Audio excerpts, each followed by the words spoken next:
Hi friends, എല്ലാവർക്കും റീമേസ് ട്രേഡറിൻ്റെ പുതിയൊരു വീഡിയോയ്ക്ക് എല്ലാവർക്കും സ്വാഗതം. അപ്പോൾ ഇന്ന് നമ്മൾ നോക്കാൻ പോകുന്നത് എല്ലാവരും ഓപ്ഷൻ ബൈ ചെയ്യുന്ന ആൾക്കാരായിരിക്കും. അപ്പോൾ അധികം ആൾക്കാർ ലോസ് ആണെന്ന് പറയുന്നുണ്ട്. ചില പ്രോഫിറ്റിനെക്കാട്ടിയും ലോസാണ്. മന്ത്ലി ക്ലോസ് ചെയ്യുമ്പോൾ ലോസിനാണ് നിൽക്കുന്നത്. അങ്ങനെയൊക്കെ ഓരോ കാര്യങ്ങൾ എല്ലാവരും പറയുന്നുണ്ട്. അപ്പോൾ ലോസിനെ എങ്ങനെ മാനേജ് ചെയ്യാം, അതേപോലെ നമുക്ക് ലോസ് കുറച്ച് എങ്ങനെ പ്രോഫിറ്റ് ആക്കാം എന്നൊക്കെയാണ് ഇന്നത്തെ വീഡിയോയിൽ നമ്മൾ നോക്കാൻ പോകുന്നത്. അപ്പോൾ നമുക്ക് നേരെ വീഡിയോയിലേക്ക് പോകാം. അപ്പോൾ നിങ്ങളെല്ലാവരും എൻട്രി എടുക്കുന്നതും അതേപോലെ സ്റ്റോപ്പ് ലോസ് വെക്കുന്നതും കുറേ ആൾക്കാർ സ്റ്റോപ്പ് ലോസ് വെക്കാതെ എൻട്രി എടുക്കുന്ന ആൾക്കാരൊക്കെ ഉണ്ട്. അപ്പോൾ ചില ഫസ്റ്റ് ടൈമൊക്കെ വരുന്ന ആൾക്കാരൊക്കെ എന്തെങ്കിലും ആദ്യം വെക്കുമ്പോൾ സ്റ്റോപ്പ് ലോസ് അടിക്കും. ഫസ്റ്റ് വെക്കും, സ്റ്റോപ്പ് ലോസ് വെച്ചാണെങ്കിൽ ഫസ്റ്റ് തന്നെ ട്രേഡ് എടുക്കാം. പക്ഷെ ഇവർ എങ്ങനെ ട്രേഡ് എടുത്താലും നമ്മളെങ്ങനെ ട്രേഡ് എടുത്താലും അതേപോലെ നമ്മളെങ്ങനെ സ്റ്റോപ്പ് ലോസ് വെച്ചാലും സ്റ്റോപ്പ് ലോസ് അടിച്ചിട്ട് മാർക്കറ്റിന് മേലേക്ക് പോലുള്ളൂ. ഫസ്റ്റ് ടൈം ട്രേഡ് എടുക്കുന്ന പോലെ അതേപോലെ പുതിയതായി മാർക്കറ്റ് വന്നവരിതൊക്കെ ഉള്ള എല്ലാവർക്കും ഉള്ള സ്ഥിര അനുഭവമാണിത്. ഫസ്റ്റ് സ്റ്റോപ്പ് ലോസ് തന്നെ അടിക്കും, എന്നിട്ട് മാർക്കറ്റ് മേലേക്ക് അങ്ങനെ കയറിപ്പോകും. അത് കാണുമ്പോൾ നമുക്ക് സങ്കടവും കാര്യങ്ങളൊക്കെ വരും. നമ്മളെടുത്ത് എൻട്രി കറക്റ്റ്, പക്ഷേ നമ്മൾ സ്റ്റോപ്പ് ലോസ് അടിച്ച് അങ്ങനെ പോവാം. അപ്പോൾ നിങ്ങളെന്തായാലും എല്ലാവരും എന്ത് ചെയ്യും, സ്റ്റോപ്പ് ലോസ് വെക്കാതെ എന്ത് ചെയ്യും, എൻട്രി എടുക്കലുണ്ടോ. അപ്പോൾ ഈ സ്റ്റോപ്പ് ലോസ് എടുക്കാതെ എൻട്രി എടുക്കുമ്പോൾ ഇപ്പോൾ നിങ്ങൾ ഉടനെ കയറും എൻട്രി എടുക്കുക. അപ്പം ഈ എൻട്രി കണ്ടിട്ട് ഇവിടെ സപ്പോർട്ട് കയറിയത് കണ്ടാണ് നിങ്ങൾ എന്ത് ചെയ്യും, ഇവിടെ ഇവിടെ വരുമ്പോൾ നമ്മൾ എന്ത് ചെയ്യും, എൻട്രി എടുക്കും. ഈ പോയിന്റ് വരുമ്പോൾ എൻട്രി എടുക്കും. ആ പോയിന്റ് നിങ്ങൾ എൻട്രി എടുക്കുമ്പോൾ നിങ്ങൾ സ്റ്റോപ്പ് ലോസ് ഏകദേശം വരുന്നുണ്ടെങ്കിൽ ഇവിടെയാണ് സ്റ്റോപ്പ് ലോസ് കറക്റ്റ് വരിക. അല്ലെങ്കിൽ സ്റ്റോപ്പ് ലോസ് ഇവിടെ വെക്കുക. നമ്മൾ ഇവിടെ എൻട്രി എടുക്കുമ്പോൾ സ്റ്റോപ്പ് ലോസ് ഇവിടെ വെക്കും, റേഞ്ച് അല്ലേ ഇവിടെ വെക്കും. അപ്പോൾ നിങ്ങളിവിടെ സ്റ്റോപ്പ് ലോസ് അടിച്ചാൽ നിങ്ങൾക്ക് ഈ ലെവലിൽ 325 സ്റ്റോപ്പ് ലോസ് അടിച്ച് പോകും. 25 പോയിൻറ്റിൻ്റെ ലോസ് നിങ്ങൾക്ക് ഉണ്ടാവും. പക്ഷേ നിങ്ങൾ അവിടെ എന്ത് ചെയ്യും, സ്റ്റോപ്പ് ലോസ് വെച്ചില്ലെങ്കിൽ നിങ്ങൾക്ക് എത്ര രൂപേൻ്റെ ലോസ് വരും, 60 രൂപേൻ്റെ ലോസ് വരും. 60 പോയിൻറ്റിൽ ലോസ് വരും. ഈ ലെവലിൽ 60 പോയിൻറ്റ് ലോസ് വരും. 60 പോയിൻറ്റ് ലോസ് വരുമ്പോൾ നിങ്ങൾ എന്ത് ചെയ്യും, പിന്നെ നിങ്ങൾക്ക് എന്ത് ചെയ്യണം, 60 പോയിൻറ്റ് ലോസ് എന്ന് പിന്നെ ലോസ് റിക്കവറി ചെയ്യാൻ പോയാലും നിങ്ങൾക്ക് എന്ത് കിട്ടുള്ളൂ, 10 പോയിൻറ്റ് പ്രോഫിറ്റ് കിട്ടിയാൽ തന്നെ ബാക്കി 50 പോയിൻറ്റ് ഒരു ഡേ തന്നെ 50 പോയിൻറ്റ് ലോസായിട്ട് കിടക്കുക. അങ്ങനെ ആയാലും നമ്മൾ മന്ത്ലി എന്ത് ചെയ്യും, പ്രോഫിറ്റ് ആകാൻ കഴിയില്ല. പിന്നെ നിങ്ങൾ പിറ്റേന്ന് ട്രേഡ് എടുക്കുകയാണെന്നുണ്ടെങ്കിൽ നിങ്ങൾക്ക് പ്രോഫിറ്റ് നിങ്ങൾ എത്ര എടുക്കുക, ഒരു 10 പോയിൻറ്റ് കാര്യങ്ങൾ പ്രോഫിറ്റ് എടുക്കുക. നിങ്ങൾ ഇവിടുന്ന് എൻട്രി എടുക്കുകയാണെന്നുണ്ടെങ്കിലും നിങ്ങൾ ഇവിടെ എത്തുമ്പോഴത്തേന് എക്സിറ്റ് അടിച്ചിട്ടുണ്ടാവും. അത് പേടിക്കരും. എന്നുവെച്ചാൽ ഇവിടെ എത്തുമ്പോഴത്തേന് തന്നെ മാർക്കറ്റ് വിക്കിടലും ഇതൊക്കെ ചെയ്യുമ്പോൾ തന്നെ നമ്മൾ എന്ത് ചെയ്യും, എക്സിറ്റ് അടിച്ച് പോരും. അപ്പോൾ ഈ ലെവലൊക്കെ കാണുമ്പോൾ നമ്മൾ എന്ത് ചെയ്യും, പെട്ടെന്ന് എക്സിറ്റ് അടിക്കും. അതേപോലെ നമുക്ക് 10 പോയിൻറ്റ് പ്രോഫിറ്റ് ഉണ്ടാവുള്ളൂ. പക്ഷേ ലോസ് വരുമ്പോഴാണെങ്കിൽ നമ്മൾ 20 പോയിൻറ്റും അതേപോലെ 50 പോയിൻറ്റും 100 പോയിൻറ്റ് വരെ നമ്മളിങ്ങനെ നോക്കി നിൽക്കുകയൊക്കെ ചെയ്യും. അപ്പം ഏറ്റവും നല്ല നിങ്ങൾ ട്രേഡ് എടുക്കുമ്പോൾ ഫസ്റ്റ് നിങ്ങൾ എന്ത് ചെയ്യേണ്ടത് വെച്ചാൽ, നിങ്ങളിവിടെ ഈ പോയിൻറ്റിൽ നിന്ന് എൻട്രി എടുക്കാൻ വിചാരിച്ചോളി. ഒന്ന് എൻട്രി എടുക്കുക. ഇതിന് മുന്നേ ഇവിടുന്ന് കയറി പോയതോ ഏതോ ഇവിടുന്ന് ഇറങ്ങി പോകുന്നതായിട്ട് ഒരു ചാർട്ടും കൂടെ കാണില്ല. ചാർട്ടിൽ ക്യാൻഡിൽ ഇവിടുന്ന് കയറിയതോ അതേപോലെ ഇറങ്ങിയതോ ഒന്നും നിങ്ങൾക്ക് സപ്പോർട്ടോ റെസിസ്റ്റൻറ്റോ ഇവിടെ ഒന്നും കാണില്ല. പക്ഷേ നിങ്ങൾ ഇവിടെ നിന്ന് എൻട്രി എടുക്കാൻ വിചാരിച്ചോളി. ഇതിലാണ് എൻട്രി എടുക്കുക. ഇതിലാണ് നിങ്ങൾ എൻട്രി എടുക്കുമ്പോൾ നിങ്ങൾ സ്റ്റോപ്പ് ലോസ് ഫസ്റ്റ് ഇവിടെ വെക്കാമെന്ന് ആദ്യം ആലോചിക്കുന്നത്. അപ്പോൾ നമ്മൾ ബൈയിങ് നടന്നില്ല, നമ്മൾ സിംഗിൾ ഇവിടെ കൊണ്ടുവന്നേക്കുക. 2 പോയിൻറ്റ് വേറെ ഇടുകയാണെങ്കിൽ ബോണസ് പോയിൻ്റൊക്കെ നമ്മൾ പറയും. അങ്ങനെ കിട്ടുകയാണെന്നുണ്ടെങ്കിൽ കുഴപ്പമില്ല. അങ്ങനെ ഇട്ടാൽ നിങ്ങൾ എന്ത് ചെയ്യും, ഇവിടെ നിന്ന് എൻട്രി എടുക്കുമ്പോൾ നിങ്ങളുടെ ടാർഗറ്റ് ഏകദേശം സപ്പോർട്ട് പോയി റെസിസ്റ്റൻസ് എന്ന് പറയും.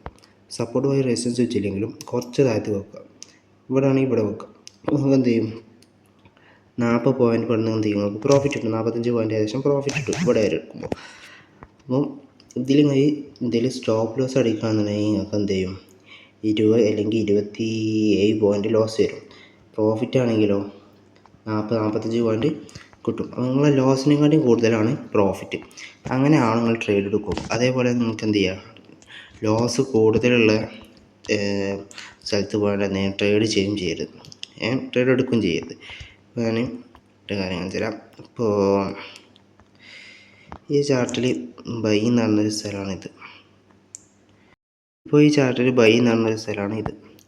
അതുപോലെ നമ്മൾ ഇവിടെ റെസിസ്റ്റൻസും സപ്പോർട്ട് അനുസരിച്ചിട്ട് ഇവിടെ മാർക്ക് ചെയ്തിട്ടുണ്ട്. ഇവിടെ റേഞ്ചാണല്ലേ, ഇതൊരു റേഞ്ചല്ലേ. നമ്മളിവിടെ ബൈ എന്ന് പറഞ്ഞൊരു ഏരിയയാണിത്.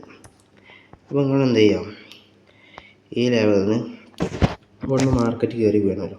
ഒന്ന് കയറി പോയതും അതേപോലെ അടുത്ത് ഇറങ്ങിയ സ്ഥലം നമ്മളെടുത്തിട്ടുണ്ട്. ഈ ലെവൽ നിങ്ങൾ കൊടുത്തിട്ട് നിങ്ങൾ അടുത്ത എൻട്രി എന്ത് ചെയ്യണം, ഈ സപ്പോർട്ട് ഇവിടെ വരുമ്പോൾ എൻട്രി എടുക്കണം. അല്ലെങ്കിൽ ഇവിടെ എൻട്രി എന്ത് ചെയ്യും, ലിമിറ്റ് ഓർഡർ എടുത്താണ്ട് ഇവിടെ ഓർഡർ ഇട്ട് വെക്കണം. ഓർഡർ ഇട്ട് വെച്ചാൽ ഇവിടെ എത്തുമ്പോൾ മാർക്കറ്റ് എന്ത് ചെയ്യും, ആ ഓർഡർ പിക്ക് ചെയ്യും. നിങ്ങൾ സ്റ്റോപ്പ് ലോസ് വെക്കണം. നമ്മൾ പറഞ്ഞാൽ മതി ബോണസ് പോയിൻ്റ് ഒക്കെ ഇട്ടാണ്ട് ഇവിടെ ഇത് വെച്ച് ചോദിച്ചാൽ അപ്പോൾ നിങ്ങൾക്ക് വരുന്ന ലോസ് വെച്ചാൽ 25 പോയിൻ്റാണ് നിങ്ങൾക്ക് ലോസ് വരുന്നത്. നിങ്ങളിവിടെ എന്ത് ചെയ്ത് സ്റ്റോപ്പ് ലോസ് വെച്ച് ഈ ലെവലിൽ ഇവിടുന്ന് മാർക്കറ്റ് വീണിട്ട് പിന്നെ ഇവിടെ വന്ന് ഈ ലെവലിൽ നിന്ന് സപ്പോർട്ട് എടുത്ത് വീണ്ടും കയറി മാർക്കറ്റ് കയറി. നമ്മൾ പറഞ്ഞ് റേസേഴ്സ് വരെ നിങ്ങൾക്ക് എടുക്കുക, പക്ഷേ നിങ്ങൾ എന്ത് ചെയ്യണം, അതിനെ കുറച്ച് താഴത്ത് വെക്കണം. അപ്പോൾ 305 വരെ കയറി. ഈ 305 വരെ കയറുമ്പോൾ നമുക്ക് 30 പോയിൻ്റ് എന്ത് ചെയ്ത് 30 34 പോയിൻ്റ് ഏകദേശം നമുക്ക് പ്രോഫിറ്റ് കിട്ടി. 34 36 35 പോയിൻ്റൊക്കെ നിങ്ങൾക്ക് പ്രോഫിറ്റ് കിട്ടും ഈ ലെവലിൽ. നിങ്ങൾക്ക് ലോസ് വരുന്നത് എത്രയാണ് 27 പോയിൻ്റ്. അപ്പോൾ നിങ്ങൾക്ക് എന്ത് ചെയ്യുക, ലോസിനെക്കാട്ടും കൂടുതൽ പ്രോഫിറ്റാണ്. അല്ലെങ്കിൽ നിങ്ങൾക്ക് ട്രേഡ് എടുക്കാം. അങ്ങനെ നിങ്ങൾക്ക് ഇറങ്ങിപ്പോരാം. അപ്പോൾ നിങ്ങൾ എന്ത് ചെയ്യണം, ഫസ്റ്റ് നിങ്ങൾ എന്ത് ചെയ്യുക, സ്റ്റോപ്പ് ലോസ് ആയിട്ടുള്ള ഏരിയ കാണണം. ഓടെയാണ് നിങ്ങൾ എൻട്രി എടുക്കുന്നത്. ആ എൻട്രിക്ക് എന്ത് ചെയ്യണം, സ്റ്റോപ്പ് ലോസ് ആയിട്ടുള്ള ഒരു സ്ഥലം നിങ്ങൾ കാണണം. ഇവിടെയൊക്കെ നോക്കിയാൽ നിങ്ങൾക്കറിയാം ഈ ലെവലിൽ നിന്ന് മാർക്കറ്റ് കയറി പോയതാണ്. ഇവിടെ മാർക്കറ്റ് കയറിപ്പോയി. ഫസ്റ്റ് കയറി പോകുമ്പോൾ നമുക്ക് എൻട്രി എടുക്കാൻ കഴിഞ്ഞില്ല. പിന്നെ മാർക്കറ്റിൽ നിന്ന് കയറിപ്പോയി. മാർക്കറ്റ് കയറിപ്പോയി. പിന്നെ ഈ ലെവലിൽ നിങ്ങൾ എന്ത് ചെയ്യുക, ഓർഡർ കൊടുക്കുകയാണ് ചോദിച്ചത്. ഇവിടെ ഓർഡർ കൊടുക്കുകയാണ് ചോദിച്ചത്. ഇവിടെ ഓർഡർ കൊടുത്താൽ അവിടെ കയറിപ്പോകും. ഇത് ഫസ്റ്റ് ഡേ ക്യാൻഡിലാണ് കേട്ടോ. ഇന്ന് വന്ന ക്യാൻഡിലാണ് ഇത്. നമ്മൾ ഈ ക്യാൻഡിൽ എന്തായാലും നമ്മൾ എൻട്രി എടുക്കില്ലല്ലോ. അതിൻ്റെ ശേഷം നമ്മൾ എൻട്രി എടുക്കുക. നിങ്ങൾ എന്ത് ചെയ്തു, ഇവിടെ ഓർഡർ എടുത്ത് ഈ ഓർഡറിൽ നിങ്ങൾക്ക് കയറിപ്പോയി. ഏകദേശം പ്രോഫിറ്റായി. ഇവിടെ വരെ ലോസ് വരുള്ളൂ. ഏകദേശം ഇതിൽ 20 പോയിൻ്റ് നിങ്ങൾക്ക് പ്രോഫിറ്റും അതുപോലെ 20 പോയിൻ്റ് ലോസാണ്. അപ്പോൾ ഈ ട്രേഡ് നിങ്ങൾ എന്ത് ചെയ്യുക, അവോയ്ഡ് ചെയ്യും. ഇങ്ങനെ കയറുമ്പോൾ നിങ്ങൾ അവോയ്ഡ് ചെയ്യും. കുറച്ച് സെയിം പ്രോഫിറ്റും സെയിം ലോസ് ആകുമ്പോൾ എന്ത് ചെയ്യും, ആ ട്രേഡിങ് നിങ്ങൾ അവോയ്ഡ് ചെയ്യും. അങ്ങനത്തെ ട്രേഡിങ് സെറ്റപ്പൊക്കെ നിങ്ങൾ അവോയ്ഡ് ചെയ്യുക. എന്ന് വെച്ചാൽ നമുക്ക് ലോസും സെയിം അതേപോലെ പ്രോഫിറ്റും സെയിം ആണെങ്കിൽ എന്ത് ചെയ്യുക, അവോയ്ഡ് ചെയ്യുക. ലോസിനെക്കാട്ടിലും 2 പോയിൻ്റ് അല്ലെങ്കിൽ 10 പോയിൻ്റ് എന്ത് ചെയ്യണം, 2 പോയിൻ്റല്ല, നമുക്കൊരു 10 പോയിൻ്റ് അല്ലെങ്കിൽ 15 പോയിൻ്റ് എന്ത് ചെയ്യണം, നമുക്ക് പ്രോഫിറ്റ് ഉണ്ടാകണം. അല്ലാതെ നമ്മൾ ട്രേഡ് എടുത്തിട്ട് കാര്യമില്ല. പിന്നെ നിങ്ങൾ എന്ത് ചെയ്യണമെന്ന് വെച്ചാൽ, ഇന്ന് നടന്നൊരു ഇത് ബൈയിങ്, ഇപ്പോൾ മാർക്കറ്റിൽ ഇന്ന് നടന്ന ഈ ബൈയിങ് ഉണ്ടല്ലേ, ഈ ബൈയിങ് നടന്ന് പോയ സ്ഥലത്തേക്ക് വീണ്ടും മാർക്കറ്റ് വരില്ലേ, അന്ന് വീണ്ടും ബൈയിങ് നടക്കുകയാണെങ്കിൽ അടുത്ത മാർക്കറ്റ് വരുമ്പോൾ എന്ത് ഇവിടെ ലിമിറ്റ് ഓർഡർ എടുത്താൽ എന്ത് ചെയ്യുക, മാർക്ക് ചെയ്യാം. ആ ലെവലിൽ നിങ്ങൾക്ക് പിന്നെ കയറി പോകാൻ നിങ്ങൾക്ക് പ്രോഫിറ്റ് കിട്ടാനുള്ള ചാൻസ് കൂടുതലാണ്. താഴത്തേക്ക് നിങ്ങൾക്ക് എന്തെങ്കിലും പ്രോഫിറ്റ് വെക്കാം. അപ്പോൾ നിങ്ങൾ ട്രേഡ് എടുക്കുകയാണെന്നുണ്ടെങ്കിൽ ആദ്യം എന്ത് ചെയ്യണം, സ്റ്റോപ്പ് ലോസ് വെക്കാനുള്ള സ്ഥലം കണ്ടിട്ട് എന്ത് ചെയ്യണം, ട്രേഡ് എടുക്കണം. അതുപോലെ റിസ്കിനെ എപ്പോഴും മാനേജ് ചെയ്യാം. വെച്ചാൽ നിങ്ങൾക്ക് ഒരു എൻട്രി എടുക്കുകയാണെങ്കിൽ ഇത്ര ലോസ് വരുമെന്നും ഇപ്പോൾ എൻട്രി എടുക്കുമ്പോൾ ഇപ്പോൾ 25 ക്വാണ്ടിറ്റി അല്ലെങ്കിൽ 75 ക്വാണ്ടിറ്റിയാണ്. 75 ക്വാണ്ടിറ്റി 10 പോയിൻ്റ് നിങ്ങൾക്ക് കുറയുമ്പോൾ എന്ത് ചെയ്യും, 750 രൂപ ലോസ് വരും. അല്ലെങ്കിൽ 25 ക്വാണ്ടിറ്റി ആണെങ്കിൽ എന്ത് ചെയ്യും, ഒക്കെ വരുന്ന ലോസ് എത്ര, 250 രൂപ ലോസ് വരും. ഈ ലോസ് വരും എന്ന് കണ്ടുകൊണ്ട് എന്ത് ചെയ്യും, ട്രേഡ് എടുക്കണം. അപ്പോൾ നമുക്ക് എന്ത് ചെയ്യുക, ഇങ്ങനെ ട്രേഡ് എടുക്കുമ്പോൾ നമുക്ക് എന്ത് ചെയ്യും,